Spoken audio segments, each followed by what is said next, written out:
Hello and welcome to another episode by CDBTC. Today is Friday 13th, May 13th. Ooh, Friday the 13th. I hadn't noticed about that. So let's hope it doesn't get bloody today.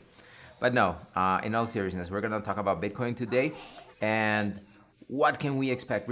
Remember, we talk about Bitcoin because it's the key coin, it's what determines what's going on in the markets in general. Okay, so yeah, we might have one coin pumping off, but it's going to be like a random event. Okay, so let's look at Bitcoin right now. This is where we are. Let's zoom out and look at the bigger picture. This is where we are right now. I'm going to make it as simple as possible. Look at these moving averages. This is what I want you to concentrate on, and it's not important what the moving averages are, what the numbers are. What's important is that visually you can understand what we're seeing. Okay, so look, we're gonna go back in time. Oh, we're going a little bit lower. It's going under my alert. So look, since November, we lost. The Bitcoin price went below all of these moving averages. We have an orange line, a red line, a yellow line, and this blue line, and we went below all of them. And since then, as you can see, we've been being rejected. Okay, so we were rejected here by the orange and the yellow line. Over here, we kind of crossed over the yellow one and the orange one, but we were rejected by the red line. And we continued the downtrend. Here, we battled against the yellow and the orange one. Rejection, rejection, and boom, we dropped down to $34,000. Then, we kind of started upticking in the right direction. We got above the moving averages, the yellow and the orange one, okay? We busted through the red one and okay, so but this is what consolidation looks like. Okay, so once we're in a downtrend, the downtrend is broken by movements such as these. So as you can see, we were in a clear downtrend, then we're kind of moving sideways, and this was looking good for Bitcoin. It was actually looking good.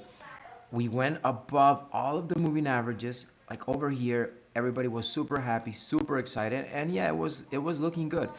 Uh, let's zoom in a little bit more.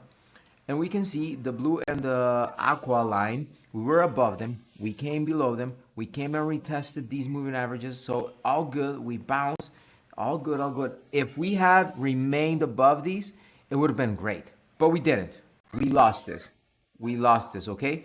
So we came down and then look what happened. We went below the red one again and we were rejected here.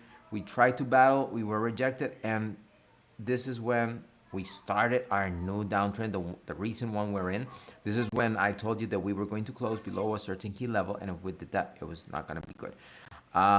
We came down, battling, and we're still doing that. And look, the only time we were able to go horizontal was here, and it was after being able to get above the yellow and orange moving averages. And when it actually started to look good is when we actually got above the red one. This is the 4 hour timeline. Look what we're doing right now. We're completely below these. Okay, so there is no way we're starting a bull market or we're going into another phase of the bull market before going above these moving averages, before we reclaim them. Okay, we have to get above them. But in order to do that, it's gonna take a lot of energy for Bitcoin to get up there, and I don't think that's in the market right now.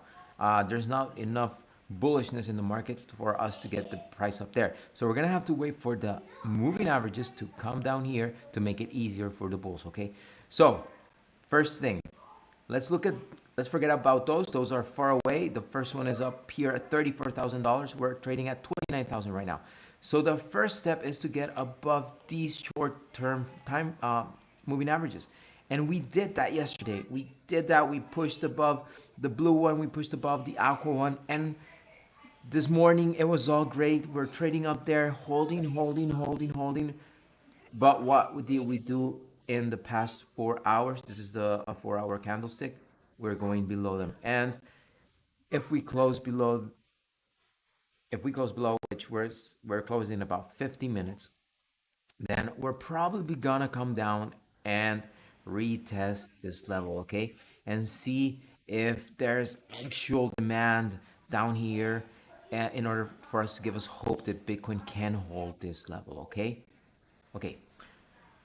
Now, what is something else you have to watch out? So this is what we're watching today. Okay. So if we close below here, we're probably gonna come down here during the weekend. But what can we expect like for the weekend or next week? We got to look at the weekly, okay? So how is the weekly going to close?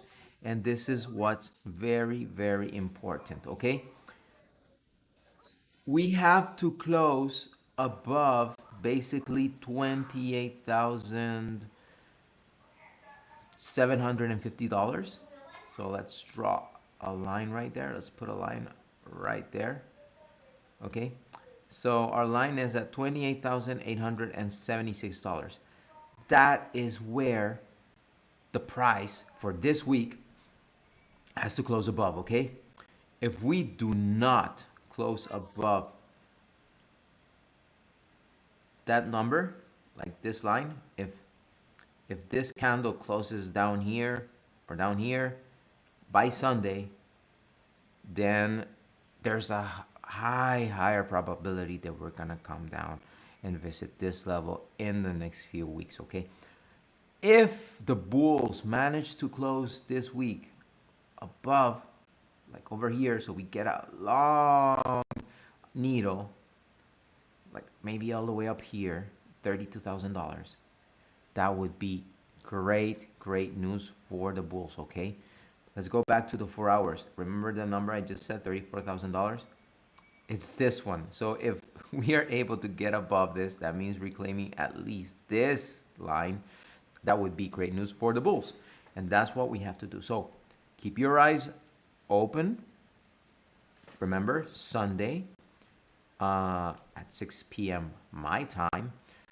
We're closing today in about 47 minutes. Okay, so keep your eyes open on that close for this weekend, and that's going to help you understand what is going to happen with Bitcoin and obviously the rest of the altcoins. Okay, I hope you enjoy. Have a great weekend. Enjoy. Goodbye.